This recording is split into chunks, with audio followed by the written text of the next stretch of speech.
Para comprender la fisiología del aparato digestivo, es importante que recordemos que en el tracto gastrointestinal, el tipo de músculo que predomina es el músculo liso. Y aquí se van a caracterizar por una serie de movimientos que van a ser principalmente de dos tipos.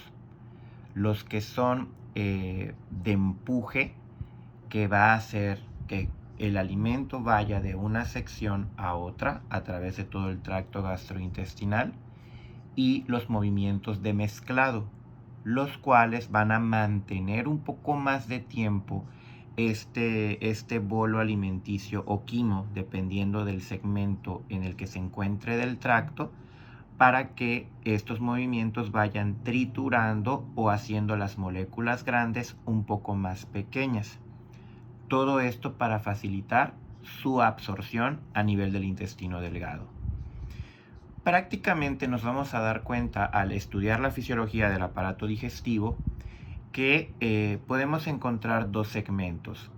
Desde la boca y hasta el término del estómago, el movimiento más bien va a ser de empuje y de mezclado. ¿Para qué? Para que se puedan hacer más pequeñas todos estos componentes moleculares y poder absorberlo mejor. A partir del intestino se va a dar la absorción propiamente dicha de los nutrientes. Aquí se va a terminar todo el proceso digestivo a través de todas las enzimas que hay para poder absorberlas y llevarlas al torrente sanguíneo. Después del intestino delgado vamos a encontrarnos con el proceso final de absorción e ir eliminando, todos los desechos para finalmente expulsarlos a través del ano en el proceso de la defecación. Entonces vamos a estudiarlo en dos partes. En esta primera parte vamos a tomar en cuenta que existen ciertos tipos de movimientos. Tenemos uno que se reconoce como ritmo eléctrico basal o ritmo de ondas lentas. Este ritmo de ondas lentas va a ser esa serie de cambios rítmicos espontáneos que se van a encontrar cuando el músculo liso se encuentra en reposo. Por ejemplo, a nivel del estómago, tiene un valor de 3 ondas por minuto, mientras que en el duodeno, que recuerden que es la primera porción del intestino delgado, tiene un valor de 12 ondas por minuto. Acá es importante destacar que existen unas células que se conocen como células intersticiales de Cajal. Estas células se encuentran como que intercaladas y están unidas entre ellas y con el músculo liso que forma parte del tracto gastrointestinal.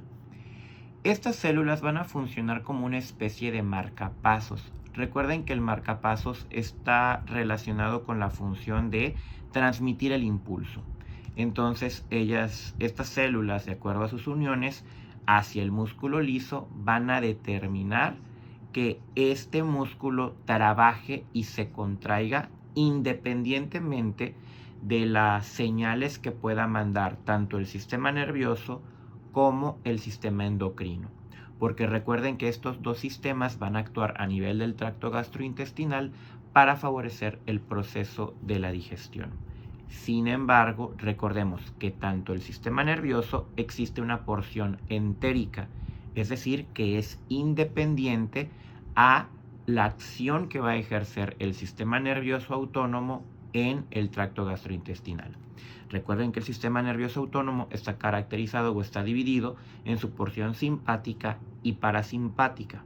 Y como vimos en sistema nervioso, recuerden que la estimulación parasimpática favorece el proceso digestivo, que dentro de todas sus acciones, la única que es estimulante es en el sistema digestivo, mientras que el simpático es lo contrario. En casi todos los órganos, aparatos y sistemas tiende a estimular, excepto en la digestión, donde ahí obviamente disminuyen el proceso digestivo. Que lo vamos a ir viendo, por ejemplo, en cuanto a sus efectos en la salivación o insalivación, que es el término correcto, en el estómago, en el intestino, etc. Pero a grandes rasgos recuerden, parasimpático estimula el proceso digestivo y el simpático lo disminuye. También recuerden que en los diferentes órganos que forman el tracto gastrointestinal van a existir secreciones hormonales que actúan a nivel local para sí mismo. Eso recuerden que hay el término paracrino, que significa que un órgano produce una hormona para tener un efecto en sí mismo. Es decir, no es necesario llevarlo al torrente sanguíneo para que actúe en otro sitio. Entonces, tomemos en cuenta siempre esto. El sistema nervioso y el sistema endocrino actúan a nivel del tracto gastrointestinal. Sin embargo, también tienen sus propias producciones, tanto de señales nerviosas como de hormonas, para actuar a nivel individual.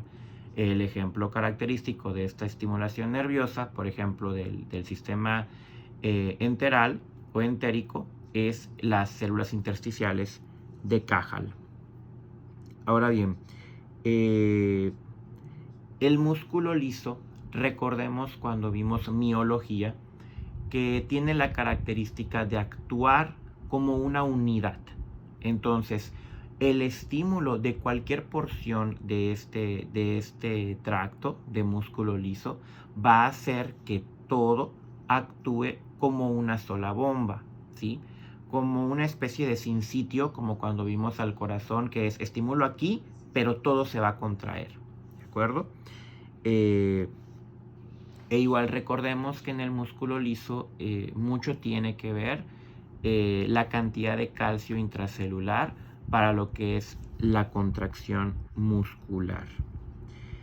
En cuanto a los movimientos que se presentan en el tracto gastrointestinal, tomemos en cuenta que van a haber algunos que van a suceder en los espacios interdigestivos, es decir, en los periodos en los que no estamos comiendo, y van a haber otros movimientos que van a ser distintivos del proceso digestivo en sí. Es decir, cuando ingerimos alimentos va a haber una mayor actividad muscular que cuando no estamos comiendo. Sin embargo, aún no estemos comiendo, se van a presentar movimientos involuntarios dentro del tracto gastrointestinal. Hay varios patrones también que siguen estos movimientos del músculo liso. Hay un patrón de contracción que se denomina como complejo motor migratorio. Este complejo motor migratorio tiene las características de que barre los remanentes de la comida. Por ejemplo, cuando no estamos comiendo, aún así siguen habiendo restos de comida alrededor del tracto gastrointestinal.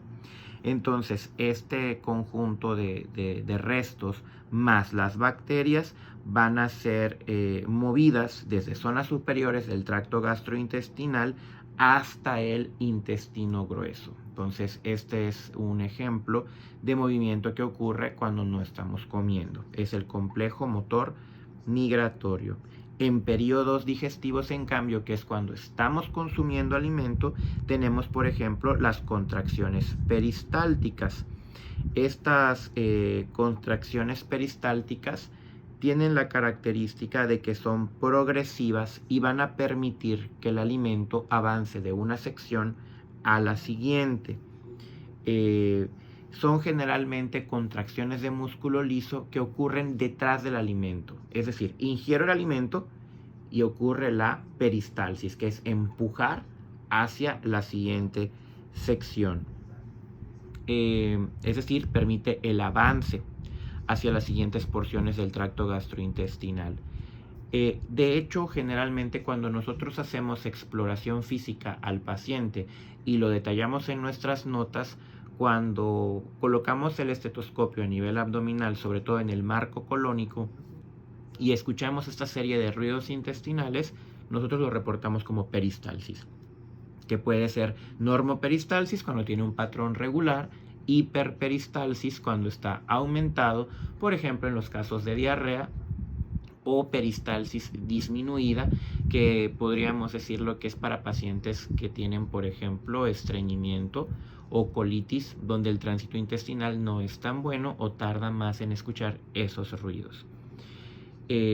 Otro tipo de movimientos que vamos a encontrar en periodos digestivos son los movimientos de mezcla o de segmentación.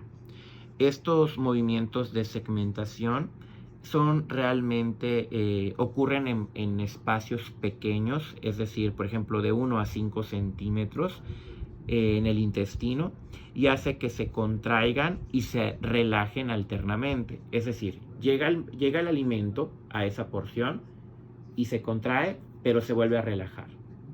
Más que un empuje, permite tener al alimento aquí, pero lo aplasta y lo va aplastando y va haciendo que se vaya degradando poco a poco.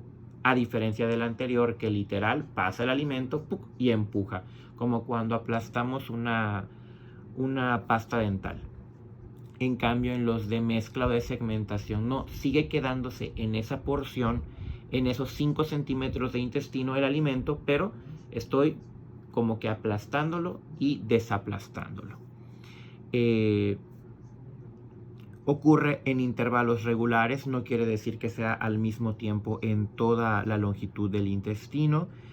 Y pues obviamente estos no ayudan a empujar el alimento. Más que nada ayudan a la absorción de los nutrientes, porque además este movimiento permite que lo que está dentro tenga un mayor contacto con la pared del intestino.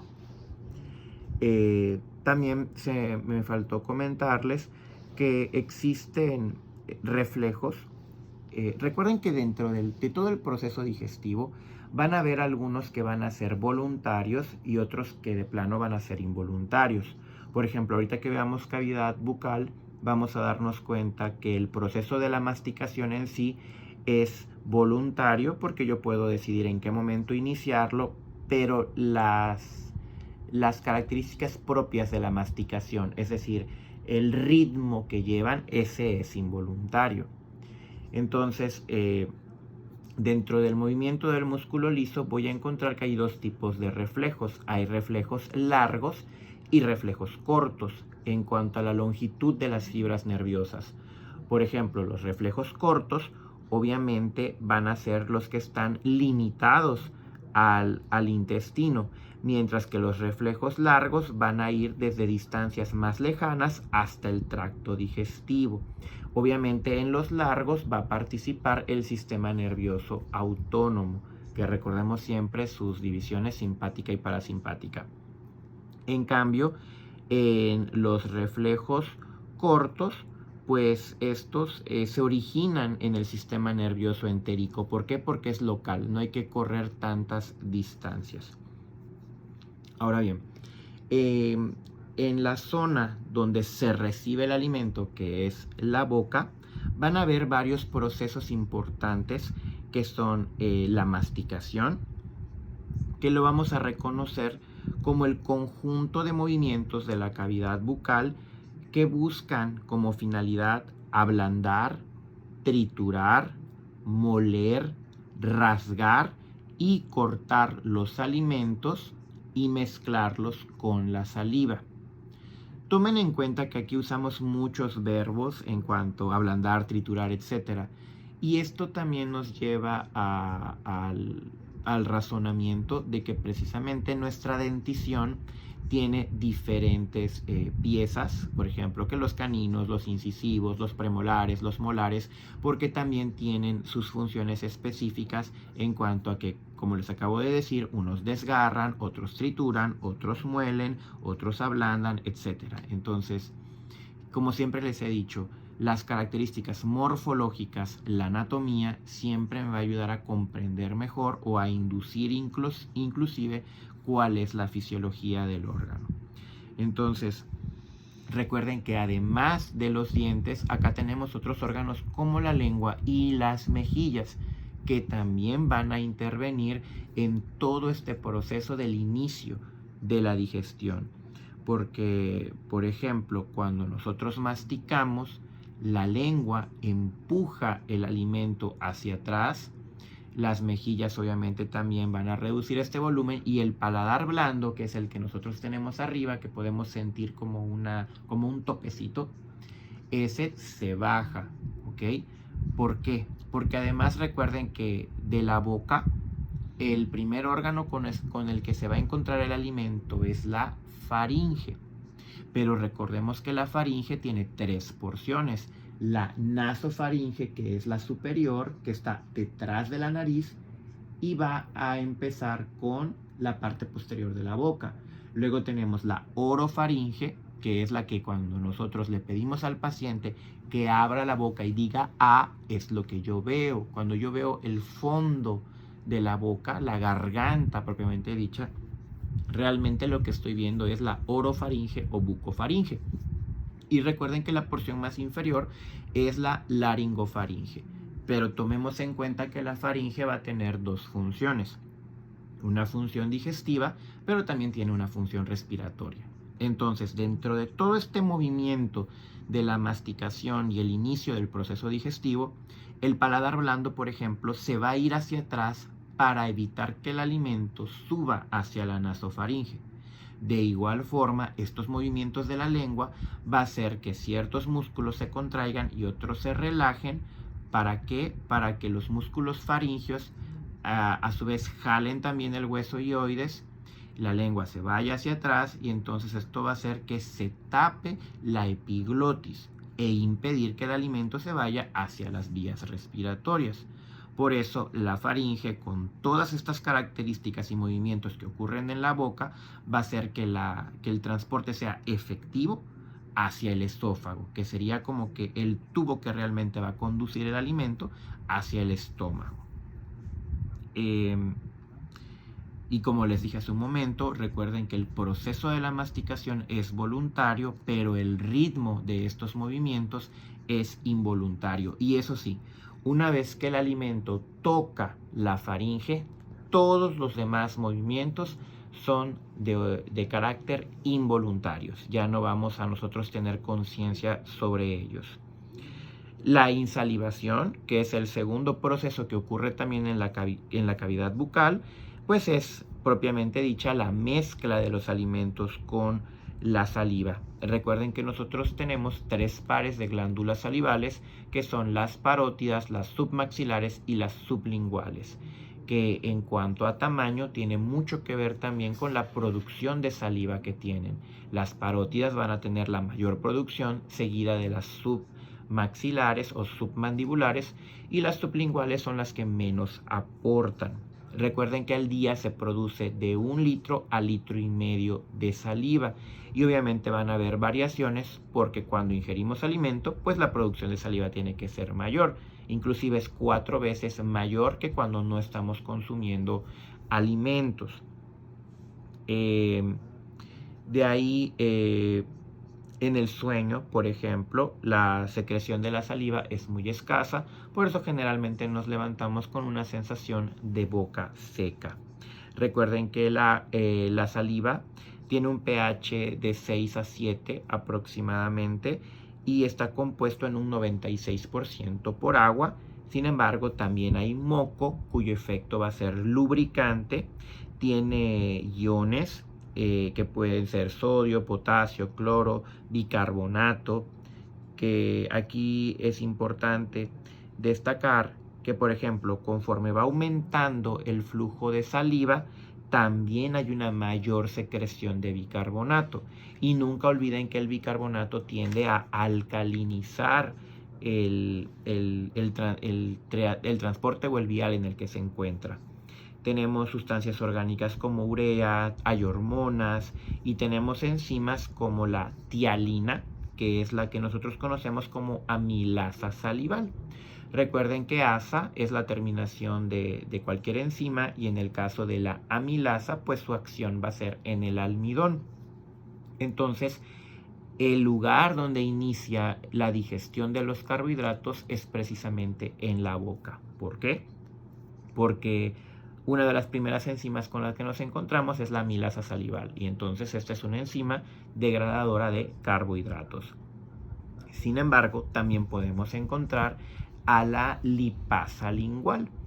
Y esta, por muy curioso que parezca, sí va a empezar con un proceso digestivo de grasas, pero tiene que ser así porque existe en el caso de los lactantes o de los niños que el consumo de leche es mayor. Entonces esto nos explica por qué ellos, a pesar del mayor consumo de lácteos, tienen una digestión favorable a estas sustancias que tienen un alto contenido de grasas, y ellos no tienen tan desarrollados los órganos accesorios como el páncreas u otros que tienen una función muy particular en cuanto a la digestión de las grasas. Entonces, sí tomemos en cuenta que en la saliva, porque a veces nos quedamos con la idea de que solo ahí tenemos enzimas para los carbohidratos, pero no, también tenemos una lipasa lingual que favorece la digestión de las grasas. Además, recuerden que tenemos inmunoglobulina A, que esto pues es una función protectora para el organismo. Tenemos lisozima, que es una sustancia bactericida y pues que permite destruir bacterias. Además de que en la saliva también tenemos proteína R, que esta proteína va a tener la característica de envolver a la vitamina B12, que recuerden que esta solo la podemos obtener de la dieta, pero esta proteína R es lo que le va a permitir a esta vitamina llegar hasta el estómago para poder combinarse con el factor intrínseco y poder absorberlo. Si no hubiera la proteína R, la vitamina realmente en todo el trayecto no podría conjuntarse con el factor intrínseco y no lo podríamos absorber. En cuanto a las funciones de la saliva, obviamente va a disolver los alimentos, va a lubricar los alimentos, iniciar la digestión, les decía, de los carbohidratos y también de algunas grasas. De hecho, recuerden que para que esto suceda tiene que haber un pH neutro, por eso el pH de la saliva va entre 6 a 7. Y obviamente cuando el bolo hace contacto con otros órganos como el estómago, ya la acción de la amilasa lingual y de la lipasa lingual se inhibe. ¿Por qué? Por el pH. Esto es muy importante, recordar las variaciones del pH en el tracto gastrointestinal, porque esto determina en qué momento una enzima deja de actuar. Porque si venimos de un pH neutro en la boca, cuando llegamos al estómago, que es un pH ácido, estas enzimas ya no sirven. Y lo mismo con el estómago. Si en el estómago tenemos un pH ácido, cuando pasamos al intestino delgado, específicamente al duodeno, que es su primera porción, y aquí tenemos un pH básico, obviamente todas las enzimas del estómago se van a inactivar en el duodeno. ¿Ok? Entonces hay que tomar en cuenta siempre esto. Comienza la acción de la digestión de los triglicéridos por la lipasa, y tenemos la acción bactericida y más que nada mantiene la humedad. La saliva, al mantener la humedad de la cavidad bucal, esto ayuda también con el proceso del habla.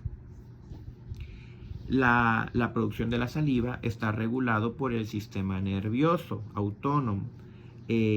Ambos van a favorecer la secreción de saliva, solo que el sistema parasimpático va a darnos como resultado una saliva más abundante y más líquida, mientras que el sistema simpático nos va a dar una saliva más espesa y más escasa respecto al parasimpático.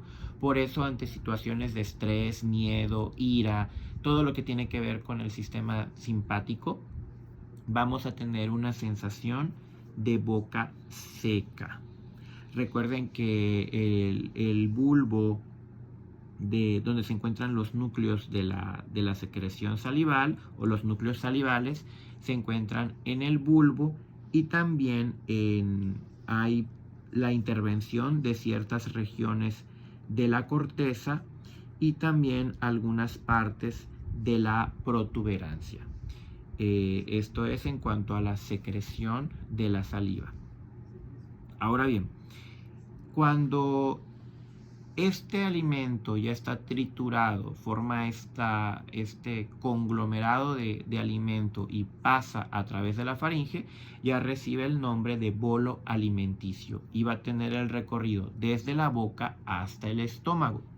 Y les menciono esto porque a partir del estómago y hacia el intestino ya no va a ser un bolo porque ya no tiene la consistencia semisólida, sino que ya se va a convertir más como algo pastoso, es un poco más fluido y entonces es cuando recibe el nombre de quimo. Entonces recuerden esto, de boca a estómago es bolo alimenticio, de estómago en adelante se llama quimo. El fenómeno de la deglución como tal, podemos estudiar tres etapas principales, que es la fase bucal, que es cuando incluimos la masticación, lo que les decía de los labios, la lengua que lo empuja hacia atrás. Tenemos la fase faringea, que es una vez que llega a la faringe, donde ocurren estos procesos que les decía de que se cierra la nasofaringe, se cierra la epiglotis y puede pasar el bolo. Y esto es muy importante porque nos lleva al razonamiento de que existe una apnea mientras comemos. Cuando comemos se suspende temporalmente el proceso respiratorio. Esto es lo que conocemos como apnea de deglución. La fase esofágica, que recordemos que el esófago es un tubo de 25 centímetros aproximadamente que va a conducir todo este bolo alimenticio hacia el estómago. De hecho, el tiempo que van a tardar cuando estamos hablando de alimentos sólidos va a ser entre 4 a 8 segundos. Y cuando los alimentos son más líquidos, pues es casi un segundo nada más porque por gravedad cae. Recordemos que el esófago va a tener dos esfínteres. Recuerden que un esfínter es como un engrosamiento del músculo liso que va a servir como una especie de válvula. Tenemos uno superior y uno inferior. Aquí el importante, bueno, son ambos, ¿no? Pero como que el que vamos a estudiar más es el esfínter esofágico inferior. Este esfínter esofágico inferior va a permitir, bueno, de hecho va a impedir que el contenido del estómago regrese hacia el esófago. Entonces, vamos a estudiar que existen ciertas sustancias que hacen que pierda la presión el esfínter esofágico inferior y al ser menos potente, pues está un poco flácido, y va a permitir el paso del contenido del estómago hacia el esófago, que es lo que nosotros conocemos como reflujo gastroesofágico. Estos alimentos que van a favorecer el reflujo son las grasas, el alcohol, la cafeína, la nicotina, entre el chocolate y otras sustancias ya más específicas como la colecistocinina, la secretina y el glucagón. Entonces aquí sí es importante cómo esta pérdida de la fuerza va a favorecer no solo el regreso del contenido gástrico, sino también el aire que se encuentra ahí.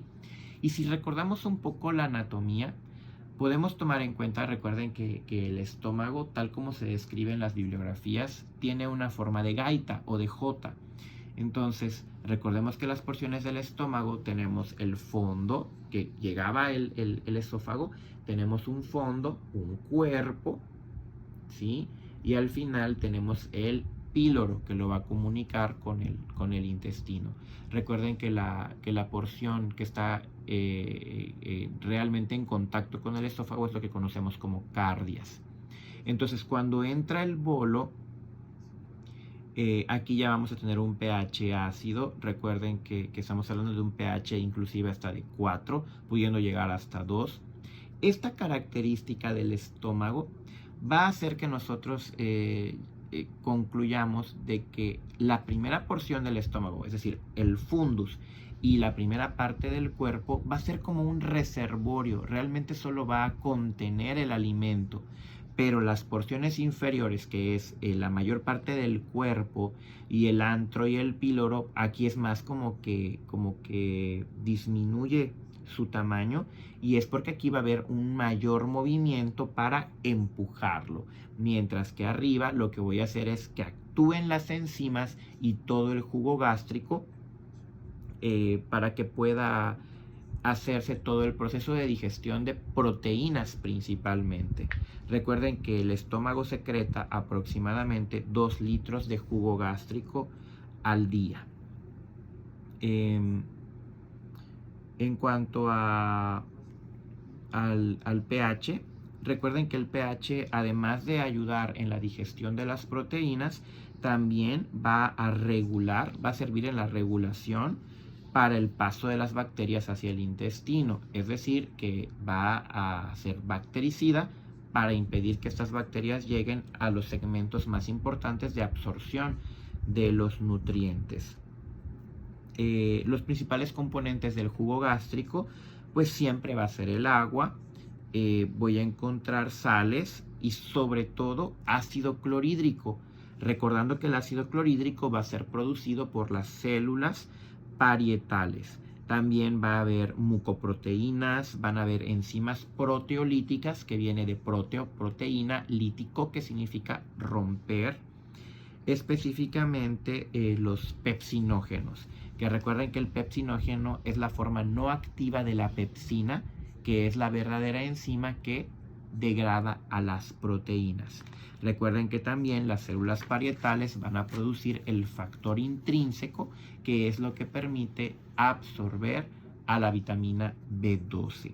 También vamos a encontrar en el jugo gástrico inmunoglobulina A. Además de que se van a producir ciertas hormonas, como les comentaba, como por ejemplo la gastrina, la grelina y la somatostatina. La gastrina y la somatostatina, estas van a estar relacionadas, van a regular la digestión cuando tenemos alimentos. En cambio, la grelina se va a sintetizar más cuando nos encontramos en ayuno. Y esto pues lo que va a hacer es que se produzca mayor hormona de crecimiento y va a estimular al apetito. Para eso está la grelina. En cambio las otras dos, cuando ya hay alimento, va a favorecer su digestión. Recuerden que el ácido clorhídrico va a estimular a la secreción de la secretina, que esta hormona a su vez va a estimular a la secreción de las hormonas pancreáticas y biliares. Entonces siempre recuerden que un estímulo va a llevarnos a otro para favorecer todo el proceso digestivo en sí. Recuerden que las células parietales van a producir este ácido clorhídrico a través del intercambio de los iones. Yo tengo que obtener hidrógeno, el ion hidrógeno, más el ion cloruro. El ion hidrógeno se va a obtener precisamente por el metabolismo del ácido carbónico, recordando que la enzima anhidrasa carbónica va a favorecer esta producción de iones hidrógeno. En cambio, el cloro va a estar intercambiado a través del bicarbonato. Ya cuando se encuentran tanto el hidrógeno como el cloruro en la luz del estómago, van a tener esta acción o van a formar el ácido clorhídrico como tal. Hay este proceso que se conoce como bomba de protones, porque por ejemplo, además del intercambio que tiene el hidrógeno con el bicarbonato, el cloruro, etcétera, también hay un intercambio con potasio. Tiene que entrar el potasio a la célula para que pueda salir el hidrógeno. Entonces, esta bomba de protones nos va a ayudar para cuando nosotros estudiamos farmacología, que van a haber algunos que van a actuar al nivel de esta bomba para inhibirla. Y aquí tenemos fármacos como el omeprazol, el pantoprazol, entre otros. Estos son inhibidores de la bomba. Pero también vamos a tener otros factores que modifican la secreción ácida, que principalmente son 3: la histamina, la gastrina y la acetilcolina. La histamina, recuerden que es un aminoácido, la gastrina es una hormona y la acetilcolina un neurotransmisor. Recuerden que la acetilcolina es el neurotransmisor del sistema nervioso parasimpático. Entonces recuerden que las neuronas preganglionares lo van a secretar y las postganglionares van a tener su acción a nivel de los receptores muscarínicos.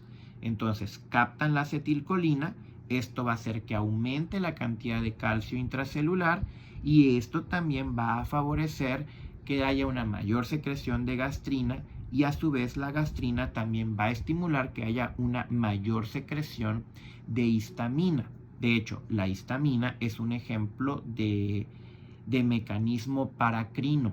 ¿Qué quiere decir esto? Que las células enterocromafines de la mucosa gástrica van a producir la histamina. Esto a través de los receptores histaminérgicos, que nosotros lo vamos a encontrar en la bibliografía como H mayúscula y un 2 abajito. Esta H no es de ácido, ¿ok? Ojo con esto. H2 son los receptores para la histamina. No lo olviden, receptores histaminérgicos, porque a veces con un afán de comprender las cosas mejor o que queden claras o solo me aprenda como que una idea, relaciono ácido con H, bomba de protones y los receptores H es lo mismo. No. Bomba de protones se refiere verdaderamente a la producción de H, de ácido. Pero los receptores H2 no se refieren a ese ácido, se refieren a la histamina que también interviene en la secreción ácida. Y hay fármacos que actúan a este nivel, como por ejemplo la ranitidina, que son inhibidores de los receptores histaminérgicos. Entonces tomemos en cuenta esto. Obviamente cuando en el antro gástrico ya estoy teniendo una acidificación, esto va a estimular la liberación de somatostatina por las otras células del estómago, que son las células D, y esto va a hacer que se disminuya la secreción de gastrina. Recuerden que aquí siempre hay una retroalimentación negativa. La producción de una hormona mucho va a hacer que otra se produzca para reducir la gastrina. En este caso, tengo mucha gastrina, hay mucho ácido clorhídrico, hay mucho ácido, las células D entonces empiezan a producir somatostatina para que la gastrina baje, porque un pH demasiado ácido y ese quimo va a pasar al duodeno, va a dañar la mucosa del duodeno, porque además en el duodeno recuerden que el pH más bien es básico, ¿sí? O alcalino. Entonces tomemos en cuenta estos tres factores que modifican la secreción ácida. Esto es en cuanto a la secreción del ácido clorhídrico y todas estas cosas. La secreción de la pepsina, en cambio, esta va a estar dada por las células principales. Recuerden que la pepsina es la forma activa del pepsinógeno y estas van a servir para la digestión de las proteínas. Para que el pepsinógeno se transforme en pepsina, es necesario que el pH del estómago esté en un valor de 5.6. Aunque realmente el pH del estómago puede estar hasta valores de 1.5 a 3, es decir, verdaderamente muy ácidos. Entonces, nada más recordar estas características. Y aquí hay una situación muy curiosa.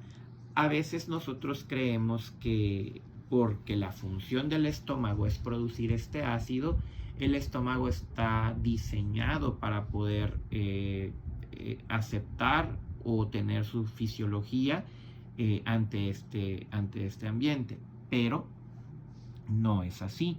El epitelio de la mucosa gástrica es muy sensible al pH ácido, pero tiene sus barreras para poder protegerse.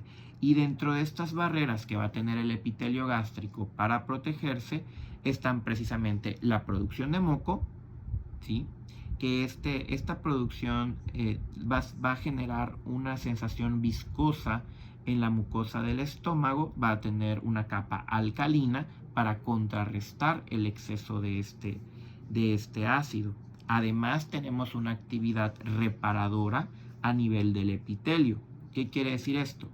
La mucosa gástrica de una persona sana, adulta, promedio, pierde 30 millones de células cada hora solo por descamación.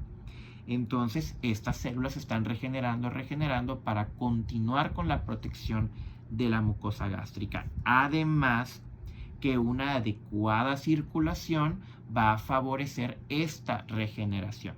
Tenemos ahí también la producción de otras sustancias que conocemos como prostaglandinas. Las prostaglandinas, recordemos que van a tener una función vasodilatadora, ya que aumentan el flujo sanguíneo y pues esto va a favorecer la regeneración celular. Sin embargo, tomemos en cuenta que los fármacos que impidan la producción de prostaglandinas pueden dañar la mucosa gástrica. ¿Qué fármacos conocemos que dan esto? Los antiinflamatorios no esteroideos, la aspirina, que por eso siempre que nosotros los indicamos a los pacientes, nosotros debemos recordar, estos fármacos inhiben la síntesis de prostaglandinas, por ende deben de ser consumidos con mucho cuidado con personas que padecen gastritis u otras patologías relacionadas con la acidificación del tracto gastrointestinal. Recuerden que el principal estímulo para la secreción ácida es la ingestión precisamente de nutrientes. En cuanto a la secreción gástrica, voy a encontrar 3 etapas principalmente, que son la cefálica, la gástrica y la intestinal. La fase cefálica obviamente está relacionada con el proceso en sí previo al ingerir los alimentos, que es pensar en los alimentos, olerlos, todas estas características, mirarlos, que los hace llamativos, entre otros, es la fase cefálica. Y esto puede ayudar inclusive a iniciar o a preparar el estómago a tener toda esta secreción de ácido para que cuando llegue el alimento sea mucho más fácil digerirlo. En cuanto a la fase gástrica, se refiere al periodo de tiempo entre 2 y 4 horas en el que suelen estar los alimentos para poder tener una digestión adecuada, sobre todo las proteínas. Aquí, el solo hecho de que al estómago lleguen los alimentos y distienda sus paredes va a hacer que favorezca toda esta serie de cosas que ya les vine explicando y pues va a aumentar además con esto el tono parasimpático, y recuerden que el tono parasimpático va a liberar acetilcolina y esto va a hacer que se libere más ácido, y entonces aquí vamos teniendo una retroalimentación que siempre va a favorecer la digestión de los alimentos. Los alimentos obviamente que están compuestos por proteínas o que tengan un alto contenido en aminoácidos van a favorecer la secreción de gastrina y por ende la secreción gástrica también. Recuerden que el alcohol y la cafeína también van a aumentar la secreción ácida. De ahí, en cuanto a la fase intestinal, pues se refiere a que el tránsito del quimo parcialmente digerido en el estómago va a pasar hacia el intestino delgado, específicamente al duodeno. Y esto es todo lo que les había explicado. Recordemos que vamos a tener también ciertas sustancias que van a inhibir la secreción gástrica. Estas principalmente pues van a estar en el intestino, porque aquí el pH mayormente es básico. Y estas sustancias que nosotros podemos identificar son el péptido inhibidor gástrico o HIP y la colecistoquinina. Estas dos sustancias, cuando yo tengo un aumento en la acidez, van a producirse para que se reduzca la producción de gastrina y de acidez en el jugo gástrico. Entonces, hay que recordar este proceso de retroalimentación. En cuanto a la motilidad gástrica, aquí voy a encontrar dos tipos principales, que es la relajación receptiva del estómago, que era lo que les decía. El estómago, cuando no estamos comiendo, tiene como que un volumen aproximado de 50 mililitros. Es muy pequeño, como que está apachurrado. Pero cuando entran alimentos al estómago puede alcanzar un volumen de hasta 1500 mililitros. Esto sin que afecte la presión en el interior. A este proceso en que llega el bolo alimenticio, las paredes se distienden, este reflejo es lo que nosotros conocemos como relajación receptiva del estómago. Y esto está relacionado con un estímulo vagal, siempre parasimpático, no lo olviden. En cuanto a la motilidad del estómago distal, recuerden que es lo que les comentaba, la primera porción solo es receptora, la última porción va a presentar movimientos de degradación, de mezcla y segmentación.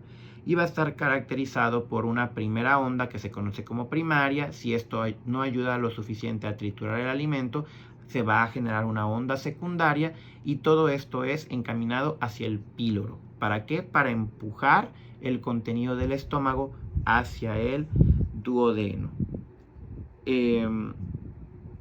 La intensidad de estas contracciones peristálticas del estómago van a aumentar en respuesta a la acetilcolina o en general al estímulo parasimpático y a la hormona gastrina. En cambio, el neurotransmisor del simpático, que es la noradrenalina, y el péptido intestinal vasoactivo, que es el que conocemos como BIP, esta va a disminuir la motilidad gástrica. Y es lo que les comentaba, parasimpático estimula, simpático disminuye. En periodos interdigestivos, la intensidad de las contracciones gástricas pues obviamente es mucho menor porque no hay alimento para triturar. Sin embargo, cada 90 minutos, es decir, cada hora y media aproximadamente, se van a producir unas contracciones muy potentes en el estómago que se conoce como complejo mioeléctrico migratorio. Y esto lo que va a hacer es empujar el estómago o los restos de los alimentos que hay en el estómago hasta el ilion terminal, recordando que el ilion es la última porción del intestino delgado.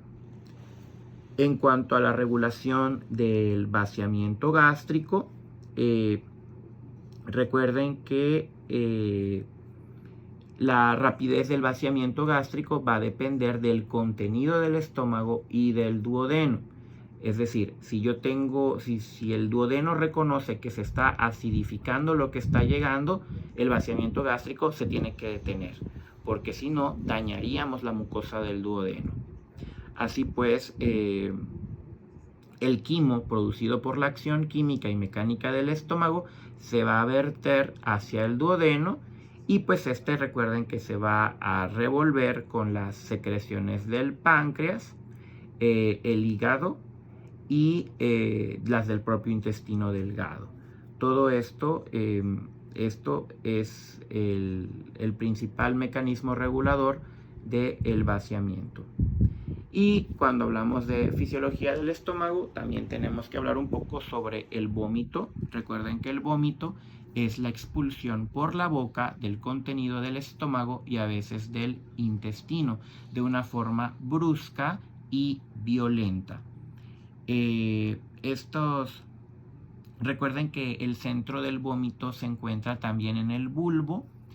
Y pues pueden haber diversas causas como el estímulo de la parte posterior de la garganta, la irritación de la mucosa gastrointestinal, mareos, la migraña en sí misma, los estímulos dolorosos, a veces los dolores muy intensos nos pueden condicionar, vómito y también ciertas sustancias químicas que en general se conocen como eméticas. Todo lo que causa vómito se conoce como emético y por eso los fármacos que lo previenen se conocen como antieméticos.